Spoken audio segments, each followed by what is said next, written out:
Maldives, Bangkok, बाली, Phuket, ये नाम हमने इतनी बार सुन लिए हैं कि कोई भी ट्रैवल प्लान सोचते ही दिमाग ऑटोमेटिकली यहीं चला जाता है और हम अपनी हॉलिडेज को सिर्फ ब्लू वाटर, पार्टीज, रील्स की चेकलिस्ट से ही इमेजिन कर लेते हैं।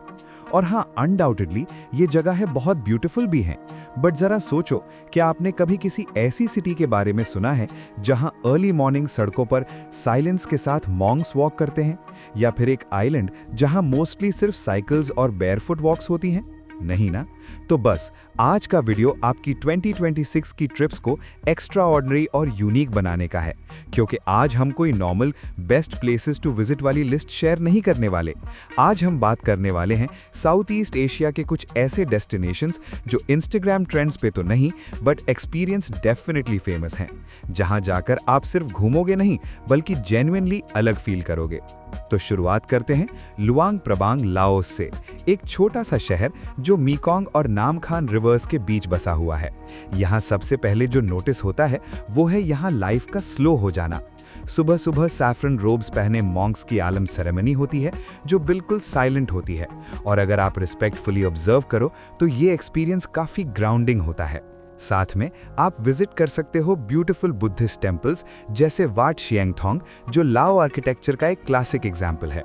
शाम को आप माउंट फूसी क्लाइंब कर सकते हो, जहां से सिटी और रिवर्स का सनसेट व्यू मिलता है। और अगर आपको नेचर पसंद है तो कुआंग सी वाटरफॉल्स एक मस्ट विजिट है आपके लिए। यहां पर आप एक्सपीरियंस करोगे multi tier waterfalls, turquoise blue pools और शॉर्ट जंगल वॉक्स। लुआंग प्रबांग का चार्म लग्जरी में नहीं बल्कि सिंप्लिसिटी में है। यहाँ के cafes, night market, local food और हेरिटेज सब बैलेंस्ड है। पर ये तो बस शुरुआत है। अब चलते हैं अपनी वीडियो के नेक्स्ट विजिट पर, जो है कंपोट और कैप कंबोडिया। ये जगह टूरिज्म के नॉइज से काफी हद तक बचा हुआ है। कंपोट एक रिवरसाइड टाउन है जहां French colonial buildings, quite streets और ग्रीन सराउंडिंग्स हैं, और यहाँ लोग चीजें रश में नहीं करते। कंपोट पेपर फार्म्स वर्ल्ड फेमस हैं, और आप वहाँ गाइडेड टूर लेते हो तो वो आपको लोकल एग्रीकल्चर और एक्सपोर्ट की स्टोरीज बताएंगे।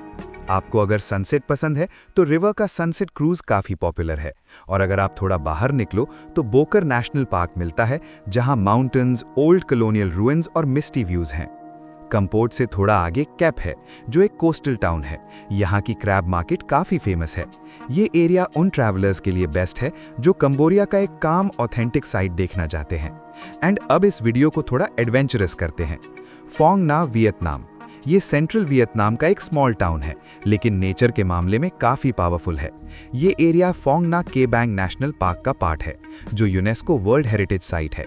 यहाँ दुनिया की कुछ सबसे बड़ी और ओल्डेस्ट केव्स हैं, जैसे फोंग ना केव और पैराडाइज केव। एडवेंचर सीकर्स के लिए सॉन्डुंग एक्सपीडिशन है, जो दुनिया की सबसे लार्जेस्ट केव मानी जाती है। बट यहाँ एक्टिविटी सिर्फ केव्स तक लिमिटेड नहीं है। यहाँ आप river boating, kayaking, cycling through villages और जंगल ट्रैक्स भी कर सकते हो। फोंग ना का वाइब एडवेंचर और नेचर का मिक्स है, और यहाँ रहना सरप्राइजिंगली बजट फ्रेंडली भी है। और एक चीज यहाँ क्लियर हो जाती है कि वियतनाम सिर्फ सिटीज और फूड के लिए नहीं बल्कि रॉ नेचर के लिए भी नोन होना चाहिए। अब चलते हैं कोह लांता, थाईलैंड की ओर, जो थाईलैंड के पॉपुलर आइलैंड्स के कंपैरिजन में काफी रिलैक्स्ड और फैमिली फ्रेंडली माना जाता है। कोह लांता में लॉन्ग बीचेस हैं, जैसे क्लोंगदाओ और लॉन्ग बीच, जहां आप क्राउड के बिना वॉक कर सकते हो, सनसेट्स एंजॉय कर सकते हो और बीच कैफेज में टाइम स्पेंड कर सकते हो। यहाँ का ओल्ड टाउन एक कल्चरल हाईलाइट है, जहां वुडन हाउसेज, लोकल मार्केट्स और सी व्यूज हैं। कोह लांता का एक प्लस पॉइंट ये भी है कि ये आइलैंड स्टिल लोकल लाइफ के साथ कनेक्टेड है। Fishing villages, national park hikes और मैंग्रोव्स यहाँ सब एक्सेसिबल हैं। ये जगह उन लोगों के लिए आइडियल है जो थोड़ा काम एक्सपीरियंस चाहते हैं। अब है बारी एल नीडो, पलावन, फिलीपींस की, जो अपनी लाइमस्टोन क्लिफ्स और क्लियर लगून्स के लिए जाना जाता है। इसका मेन हाईलाइट इसके आइलैंड हॉपिंग टूर्स हैं।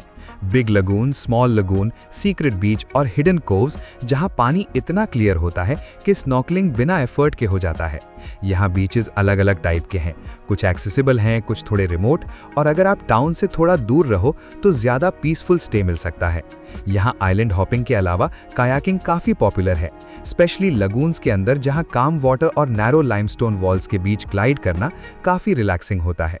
स्नॉर्कलिंग के टाइम कोरल रीफ्स और कलरफुल फिश ईजिली दिख जाते हैं।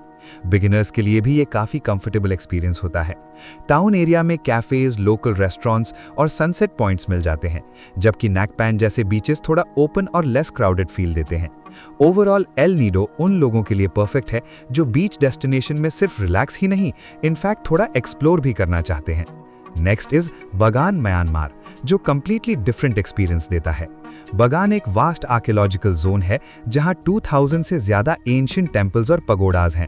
यहां पर बेस्ट वे टू एक्सप्लोर है ई बाइक या साइकिल, जिससे आप अपने पेस पर एक टेम्पल से दूसरे टेम्पल तक जा सकते हो और हर टाइम पे लैंडस्केप थोड़ा चेंज होता हुआ दिखता है।